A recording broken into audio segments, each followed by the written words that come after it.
گندی ہو گئی ہے جس کو دھویا جا رہا ہے.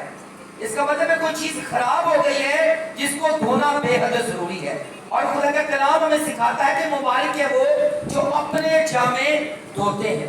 جب ہم جامے کے بارے میں پڑھتے ہیں عام زبان میں اس کو کپڑوں سے بھی تشبیہ دی جاتی ہے، لیکن ایک مخصوص لباس ہوتا ہے جس کو جامہ کہا گیا ہے. ٹھیک ہے کہ مبارک ہے وہ جو اپنے جامے دھوتے ہیں.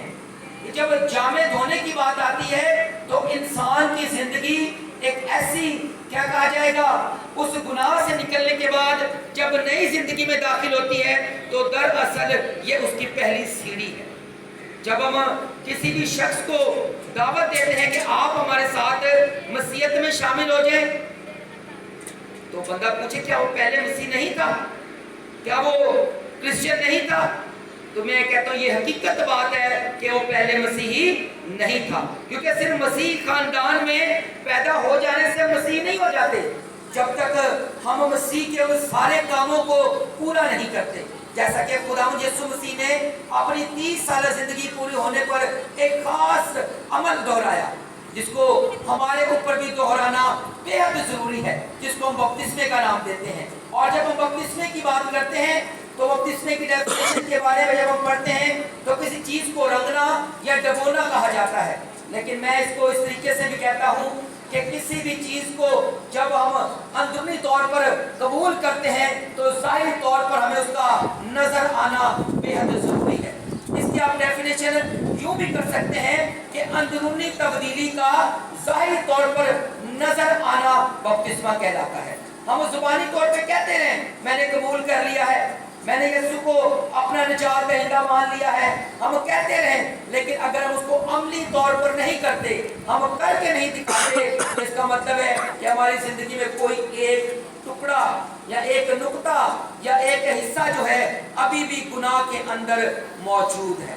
کیونکہ اگر ہم مکمل طور پر نئی زندگی میں داخل ہوں گے تو ہماری زندگی کی تبدیلیاں دوسرے دیکھ کر گواہی دیں گے.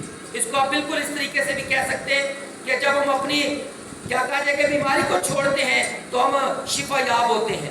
جب ہم شفا یاب ہوتے ہیں تو پہلے ہم پورا دن لیٹ کر گزارتے ہیں، گھر میں بستر پہ پڑے رہتے ہیں، لیکن پھر لوگ ہمیں دیکھ کر کہتے ہیں بھائی جی اب تو آپ چلنے کے قابل ہو گئے ہیں، اب تو آپ ڈیوٹی پر بھی جانا شروع ہو گئے ہیں، اب تو آپ نے وہ دوائیاں بھی کھانا چھوڑ دی ہیں. اس کا مطلب ہے کہ اندرونی تبدیلی جو ہے وہ ہمیں ظاہری طور پر دکھائی دیتی ہے.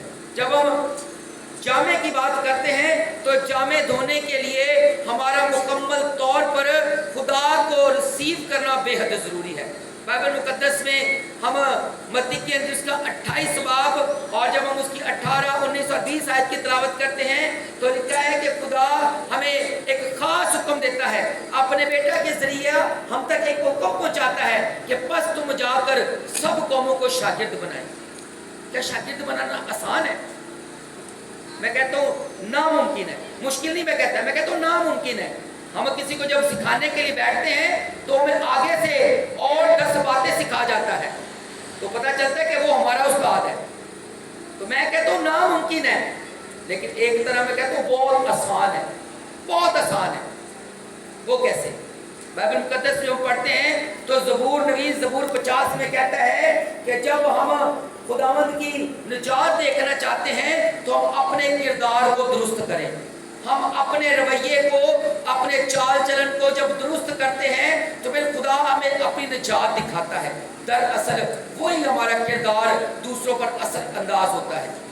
اگر ہم کہتے ہیں نا کہ جی مسیحیت بہت اچھا مذہب ہے تو پھر ہمیں کر کے بھی دکھانا ہے. اگر ہم کہتے ہیں کہ ہمارا خداوند یسوع مسیح محبت سکھاتا ہے تو پھر ہمیں بھی محبت دکھانی چاہیے، دکھانی پڑے گی، اس لیے کہ بغیر محبت دکھائے ہم اپنے خداوند یسوع مسیح کی گواہی نہیں دے سکتے. ہم لا کہتے ہیں ہمارا مذہب امن پسند ہے، ہم لا کہتے ہیں ہمارا یسوع مسیح ہمیں کہتا ہے کہ دوسروں سے محبت کرو، جیسے آپ ہی گالیاں دینا ہوں گے کہ کوئی یقین نہیں کرے. کہتے ہیں جھوٹ بولتا ہے، نہ یہ سچا ہے اور نہ اس کا معبود سچا ہے. تو دراصل ہمیں نئی زندگی کے لیے سب سے پہلے اپنا کردار درست کرنا بے حد ضروری ہے. اور جب ہم اپنا کردار درست کرتے ہیں، اپنے گناہوں کا اقرار کرتے ہیں، توبہ کرتے ہیں، تو پھر ہم اپنے جامے دھوتے ہیں. اور جب ہم پڑھتے ہیں کیونکہ زندگی کے درخت کے پاس آنے کا اختیار پائیں گے.